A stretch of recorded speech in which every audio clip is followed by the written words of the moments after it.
Hi, Stan Griffin, pastor of the Cornerstone Baptist Church in Exeter, and this is Garage Talk.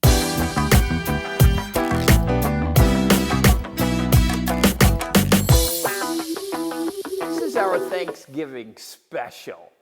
Every week is special, but this week is Thanksgiving week, and I've been thinking some things about that. You know, Thanksgiving is a uniquely American holiday. We're the ones that came up with it through the Pilgrims, George Washington, Abraham Lincoln. It was really born not of great times where everything's just going so well and everybody's, wow, this is great, thank you, thank you. It was born during adversity. The Pilgrims came with 102 people. In the first winter, 45 of them died. You wouldn't think that was a cause for Thanksgiving, and in today's society, we would call that an absolute failure. Can you imagine what the media would make out of that? George Washington, the first president, made a declaration for Thanksgiving. Abraham Lincoln in 1863, in the middle of the Civil War, came back to the idea of Thanksgiving and made it a holiday. And obviously those were devastating times.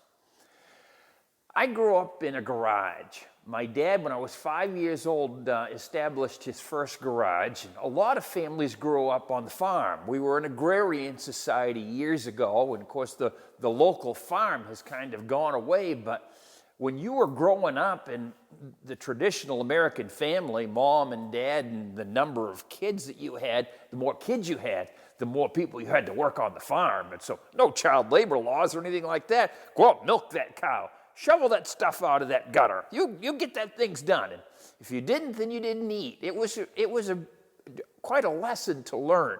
You learned to be thankful for what you had.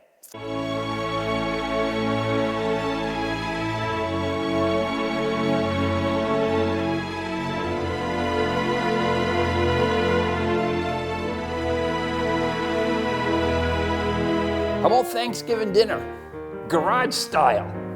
We got about anything you want here. Let me slice you a piece of our holiday bread.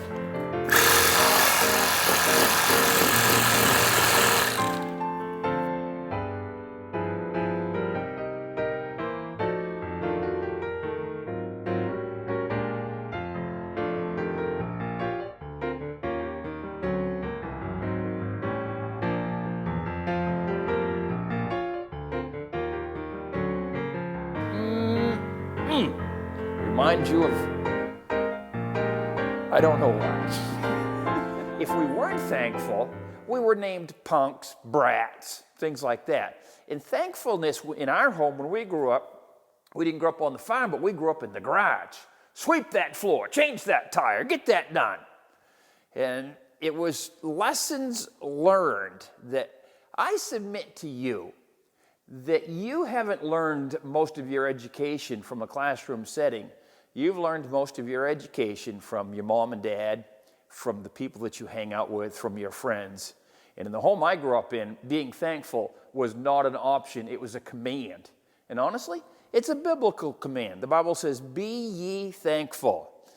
So thankfulness is a choice, and we were told to be thankful or we got nothing.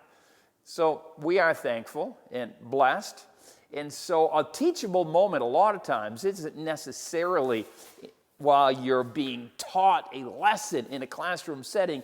It's while you're under the hood of a car or you're working on something and dad's on the other side and you're talking about things, and the next thing you know, it's a teachable moment and you didn't even plan it.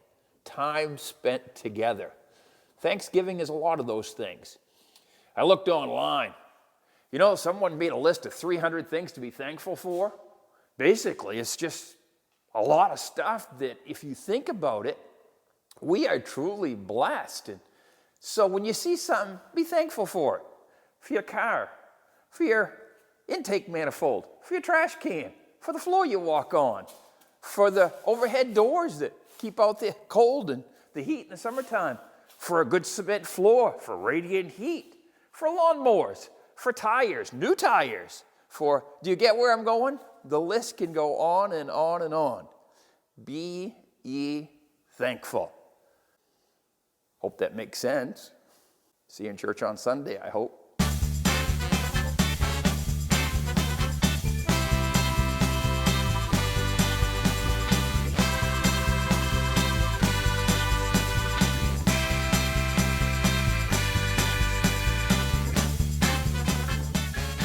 If you put some 1540 gravy on it, seems to really loosen it up good. Might loosen up other things if you swallow enough of it. We have our chainsaw turkey, Sax Dolmar. Very good year. Would you like a nozzle with that? Bolts, I don't see the nuts.